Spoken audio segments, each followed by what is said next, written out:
Hello everyone, my name is Holden Hardman and we are in Japan.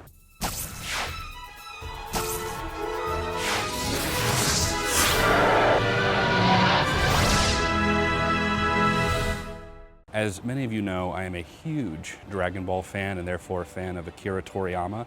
And one of the things I wanted to do while we're in Japan is go visit his studio. It's actually a studio slash home. He passed away about a year ago and I never thought I'd ever have the opportunity to even be in Japan, much less go visit where he worked and where he lived. So I want to take full advantage of that. It's going to take up most of the day.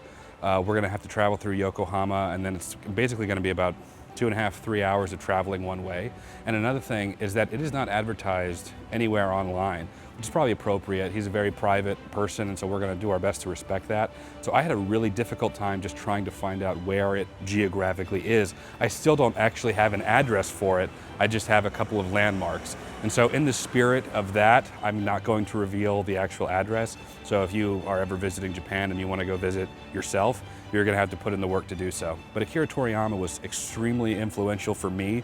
It's wild to think about how his stories and his artwork have transcended just Japanese culture and has affected really the entire world. So that's what we're going to go do today, a journey. And Jen, my beautiful wife, has very graciously agreed to just come along the trip, just kind of paying my respects to Akira Toriyama. And we're going to be doing a few other vlogs along the way. Jen is wanting to try a ton of Japanese food, and I'm really excited to do that. We're going to do kind of an overall vlog. So make sure you subscribe so you can be notified when we do post those. We're going to have a lot of fun. Let's get to it. Let's go find Akira Toriyama's bird studio.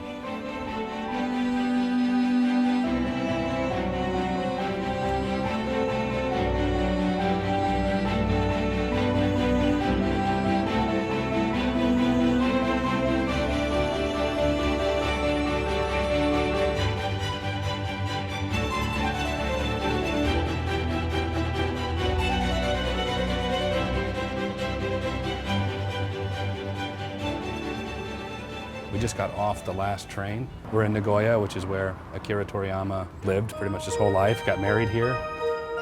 I'm surprised about how close we are. We still got probably about a 25-minute walk.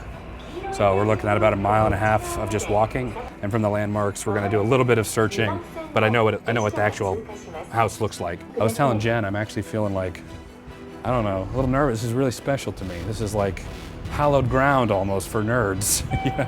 And we're not quite there yet, but Akira Toriyama could have walked on this station, you know, for all I know. Man. Is that hot?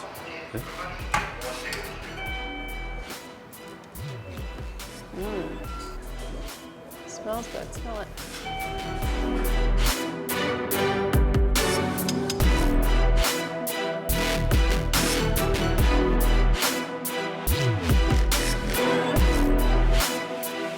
I love the aesthetic of these houses and some of the architecture here in Japan. Makes it feel like things really have character, especially like classic character. And I was thinking of like back in the States, like we have D.R. Horton.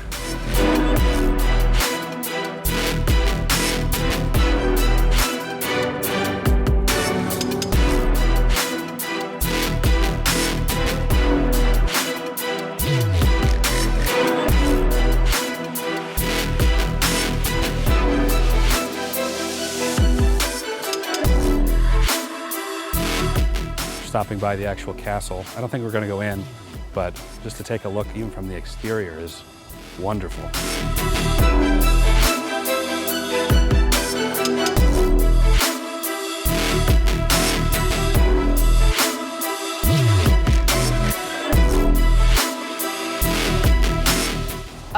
There's something just relaxing and tranquil about these little gardens or parks here in Japan.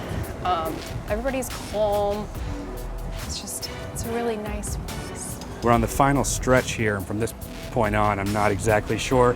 So there's a couple of areas that we're kind of just gonna comb, and when we stumble upon it, it's gonna be a big eureka moment.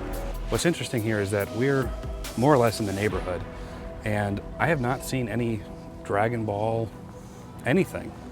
And that seems strange to me. Maybe it's like an American thing, because like if you go to New York, you're gonna be seeing Spider-Man, Marvel stuff like everywhere. First trash I've seen. Yeah, we haven't seen any trash on the ground, except for now. We are so close. I can feel it. It's just a matter of running into it and going, oh, that's it. I think it's around this corner. Am I right? Am I wrong? No, this corner. Here it is. Oh my gosh. That's it. This is it right here. Akira Toriyama's home and studio. Even like the architecture, like the glass dome things that's up there, it's very Dragon Ball style. What color is that, orange? Yeah. Wow. I never thought I'd ever come here and see this. This is absolutely incredible. There are several signs like just throughout, like here, there was one on the door, I don't know if it's still there, that was basically saying, you know, we appreciate how big of fans you are, but don't leave any gifts, don't ring the doorbell, don't do anything like that. Because Akira Toriyama was like known for being extremely private and reclusive, and even after he passed away, his family held a funeral. It was like very private. Nobody knows actually like where they buried him or anything like that. But he'd lived here for like years, and honestly, I mean, this is a guy that raked in billions and billions of revenue from his IP, and like it's still a pretty modest house, a modest area, you know? It's not, like it's pretty big I think for Japan standards, but it's not like a huge mansion. The Japan Times compared Toriyama to Walt Disney and Stan Lee, saying all three of these individuals, Toriyama included, had a personal artistic style that has become the shorthand for their respective media. I mean, we're talking about a guy who influenced nations, like influenced worldwide culture. Everybody's experience with Dragon Ball is a little bit different. Like for me as an American that grew up through the early 2000s, I was introduced not only to Dragon Ball, but to anime through Toonami. Anybody that's in like Latin America has a different experience of being introduced to that, but there's like a huge Dragon Ball following in Mexico and Latin communities. It's given so many people like such a good life. It's opened up interesting doors for me. I now know Sean Schemmel, who does the English voice. That's a whole interesting story, but we're still, you know, still talking, and that's wild to me. Toriyama was compared to like Jack Kirby, and this says, it's from a different article, Dragon Ball is by far the most influential shonen manga of the last 30 years, and today almost every Shonen Jump artist lists it as one of their favorites and lifts from it in a variety of ways. Like, I cannot overstate the influence of this guy. So this is Bird Studio. If you ever buy Dragon Ball manga, it will list Bird Studio there. And so he both works and lives in Bird Studio. So he lived here for, I mean, several decades. They even had a vending company that knows, because of so many of Toriyama's fans, like, hey, maybe I can make a quick buck. Maybe that's him, I don't know. But we came all this way. I'm not leaving anything. I'm gonna go ahead and honor like we'll make our brief appearance, you know, in the public. I won't do anything like that. But I brought from home my 4-star Dragon Ball. Now, Jen doesn't know yet because we haven't watched Dragon Ball together, where I'm hoping that we'll be able to do it at some point in the future. But the 4-star ball of 7 is the most significant in the show because it was Goku's grandpa who, after he passed away by, well, I won't spoil how, this was Goku for a while thought that his grandpa was like in the Dragon Ball, or like was the Dragon Ball, which wasn't the case. But it's always been a special place, in not only in the show and the manga, but also for fans. The 4-star ball ultimately represents the series. Akira Toriyama did not originally want to do an action manga at the time. He was kind of talked into it. Originally he wanted to do like gag anime. And if you ever go back and you read Dr. Slump, which was his first like pretty successful one, it's filled with a bunch of gags and humor, and then when he did Dragon Ball, he did like 2 kind of pre-Dragon Ball things.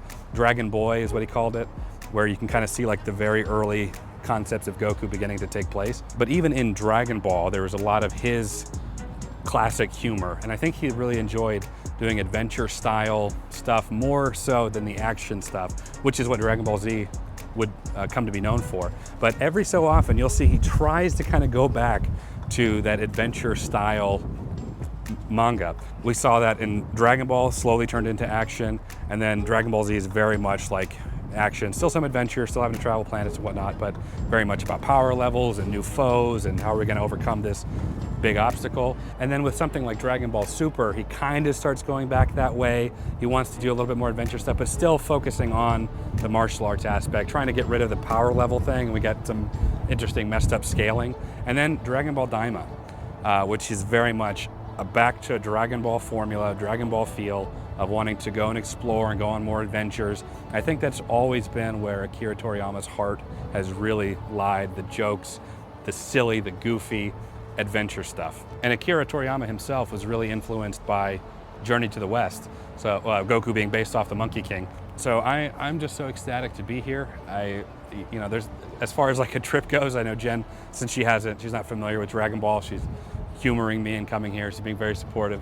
But I just wanted to just stop here and just kind of be where he was. But Toyotaro, who is basically Akira Toriyama's protege, he's been handling the artwork while Akira Toriyama has been primarily working on writing, and he's basically taken over the creative route of where Dragon Ball is going currently.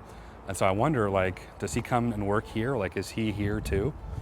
We're in the middle of a weekday work day, so maybe one of these cars is his. Maybe he's working here right now. I don't know. This is one of the most influential people in the last 30 years by far in the world, and there's no like Dragon Ball stores or keychains or gift shops. When we went to the Yucatan Peninsula in Mexico, there were people selling Dragon Ball figures outside of Chichen Itza, which is the pyramid in Mexico.